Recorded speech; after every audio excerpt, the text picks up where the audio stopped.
छोटे से गांव में एक सक्कूबाई नाम की औरत रहती थी, जिसका एक छोटा सा बेटा भी था। उसका नाम था राकेश। राकेश पढ़ाई में बहुत ही होशियार था और वह आगे पढ़ना चाहता था, परंतु घर की हालात की वजह से वह नहीं पढ़ पा रहा था। पति के गुजर जाने के बाद सक्कूबाई के कंधों पर घर की सारी जिम्मेदारियां आ गई थी। सक्कूबाई उन सारी जिम्मेदारियों को पूरी करके अपनी ज़िंदगी में आगे बढ़ रही थी। वह किसी के घर बर्तन मांजती तो किसी के घर का खाना बनाती थी। उसका बेटा भी उसी के साथ रहता था। सक्कूबाई घर का काम करती और उनका बेटा वहाँ बैठकर अखबार पढ़ता था। उनके पास किताबों के लिए पैसे तो थे नहीं, इसलिए वह अखबार पढ़कर ही अपना काम चला लेता था। एक दिन जब राकेश अखबार पढ़ रहा था तो एक औरत बोली, अरे राकेश, तू अखबार पढ़कर क्या कलेक्टर बनेगा? चल जा, अपनी माँ का काम में हाथ बटा। यह सुनकर राकेश को बहुत दुख हुआ और वह बोला, नहीं मालकिन, मैं बहुत बड़ा ऑफिसर बनना चाहता हूँ, परंतु हमारे पास किताबें खरीदने के लिए पैसे तो हैं नहीं, इसीलिए मैं अखबार पढ़ता हूँ और मुझे जो जानकारी मिलती है मैं बस वही अपने पास रखता हूँ। शायद मुझे अखबार से ही कुछ जानकारी मिल जाए। यह सुनकर मालकिन ज़ोर ज़ोर से हंसने लग गई। यह देखकर सक्कूबाई अपने बेटे को लेकर घर चली गई। घर जाने के बाद उन्हें बहुत दुख हुआ और उन्होंने वह नौकरी छोड़ दी। उसके बाद वह शादियों में रोटी बनाने का काम करने लगी। सक्कूबाई पूरे दिन 15 से 20 किलो आटे का खाना बनाती थी और शाम को अपने घर आती थी।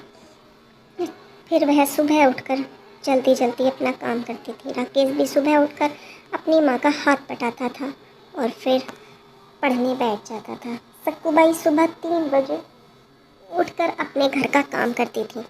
एक दिन वहाँ उनके मकान मालिक आए और बोले, क्या सक्कूबाई, तुम सुबह सुबह 3 बजे उठ जाती हो और फिर 3 बजे उठकर ही लाइट जला लेती हो और ना ही तुम बिजली का बिल भरती हो। तो एक काम करो, या तो आप बिजली का बिल भर दो या फिर यह कमरा छोड़कर चले जाओ। यह कहकर उनका मकान मालिक गुस्से में बाहर चला जाता है। यह देखकर दोनों बहुत उदास हो जाते हैं।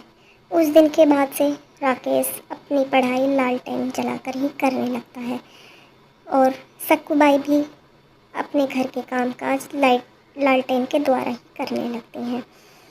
इसी तरह कई साल गुजर जाते हैं। सक्कूबाई अपना घर का कामकाज लालटेन से करती थी और राकेश पढ़ाई करता था। कई साल गुजरने लगते हैं। राकेश अपनी दिन रात मेहनत करके पढ़ाई करता है और हर साल क्लास में फर्स्ट लाता है। वह हमेशा अव्वल नंबर से पास होता है। राकेश पढ़ाई में बहुत अच्छा था और वह आगे पढ़ना चाहता था। यह देखकर उसके गुरुजी ने उसे दिल्ली जाने की सलाह दी। राकेश की लगन और मेहनत को देखकर उसके गुरुजी बहुत प्रभावित हुए और उन्होंने कहा कि वह उसका खर्चा खुद ही उठाएंगे। उन्होंने दिल्ली जाकर पढ़ाई करने की जिम्मेदारी अपने ऊपर ली और राकेश दिल्ली जाकर पढ़ाई करने लगा। एक दिन जब परीक्षा देने जा रहा है तो उसकी एक गाड़ी से टक्कर हो जाती है और उसका दायां हाथ और सर में चोट लग जाती है। अब राकेश बहुत परेशान होता है। वह अपने पूरे साल की मेहनत को बर्बाद नहीं होने देना चाहता था। उसने सोचा कि वह अपनी मेहनत को बचाकर पहले तो परीक्षा देकर आएगा और फिर अस्पताल जाएगा। वहाँ से बचकर वह पहले परीक्षा देने गया और फिर अस्पताल जाकर उसने अपना इलाज करवाया।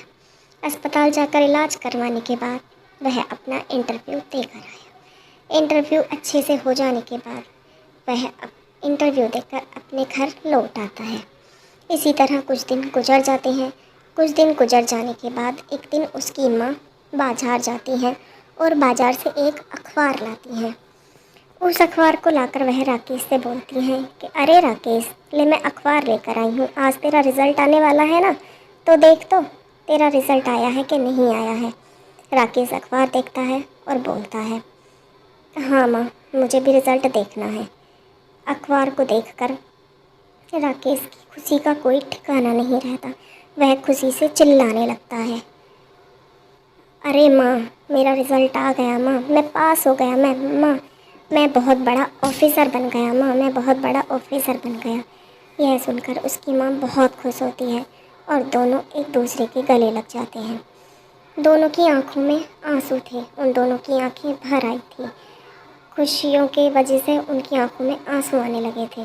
तो दोस्तों, इस कहानी से आपको पता चल ही गया होगा कि हमें हमेशा अपना लक्ष्य प्राप्त करने के लिए पूरी दिल से